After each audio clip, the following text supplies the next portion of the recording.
जय श्री कृष्णा दोस्तों, जय राधे राधे।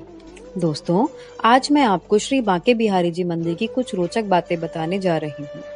श्री धाम वृंदावन कान्हा की नगरी एक पावन भूमि है, जिस भूमि पर आने मात्र से ही सभी पापों का नाश हो जाता है। आखिर ऐसा कौन सा व्यक्ति होगा जो यहाँ जाना नहीं चाहेगा और श्री बांके बिहारी जी के दर्शन कर अपने आप को कृतार्थ करना नहीं चाहेगा। श्री बांके बिहारी जी का मंदिर वृंदावन के केरमन रीति में राधा और कृष्ण का मंदिर है। इस मंदिर की देश में ही नहीं बल्कि विदेशों में भी मान्यता है।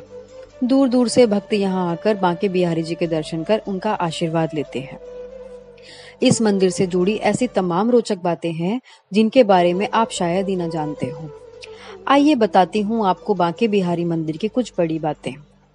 बांके बिहारी मंदिर की स्थापना स्वामी हरिदास ने की थी। स्वामी हरिदास जी प्राचीन काल के मशहूर गायक तानसेन के गुरु थे। स्वामी हरिदास भगवान कृष्ण के भक्त थे।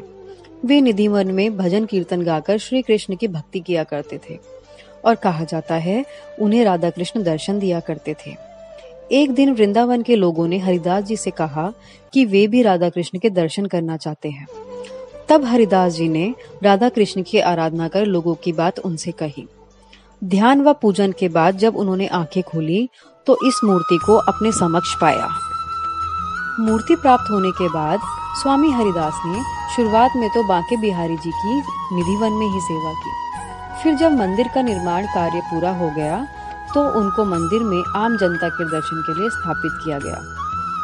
बांके बिहारी राधा कृष्ण का विग्रह यानी सम्मिलित रूप है।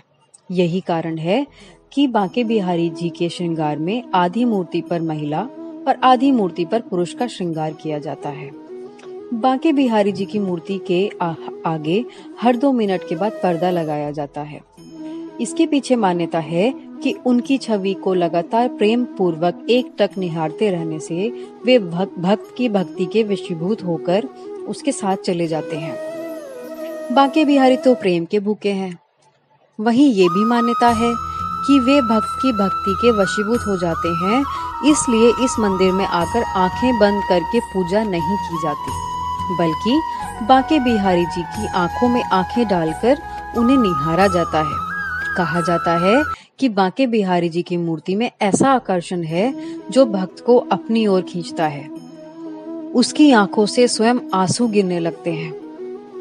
बांके बिहारी जी की मूर्ति मार्गशीर्ष माह के शुक्ल पक्ष की पंचमी तिथि को निधिवन स्थित विशाखा कुंड से प्रकट हुई थी। बांके बिहारी की प्राकट्य तिथि को हर साल विहार पंचमी के रूप में बड़े ही उल्लास के साथ मनाया जाता है। इस दिन वृंदावन में कई धार्मिक आयोजन होते हैं। विहार पंचमी के दिन ही चरणामृत के स्थान पर भक्तों को पंचामृत बांटा जाता है। बांके बिहारी जी के मंदिर में मंगला आरती साल में केवल एक दिन जन्माष्टमी को ही होती है। इस दिन बांके बिहारी जी के दर्शन सौभाग्यशाली को ही हो पाते हैं। बांके बिहारी जी के चरण दर्शन केवल अक्षय तृतीया के दिन ही होते हैं। मान्यता है कि इन कमल चरणों के जो दर्शन करता है उसका तो बेड़ा पार ही लग जाता है। भगवान कृष्ण को बांके बिहारी का नाम स्वामी हरिदास ने दिया था। भगवान कृष्ण की हर मुद्रा को बांके बिहारी नहीं कहा जाता, बल्कि 3 कोण पर झुकी हुई मुद्रा वाले श्री कृष्ण को बांके बिहारी के नाम से पुकारा जाता है।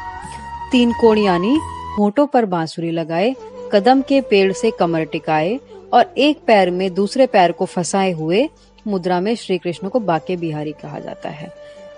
जय श्री बांके बिहारी, जय श्री कृष्णा, जय राधे राधे।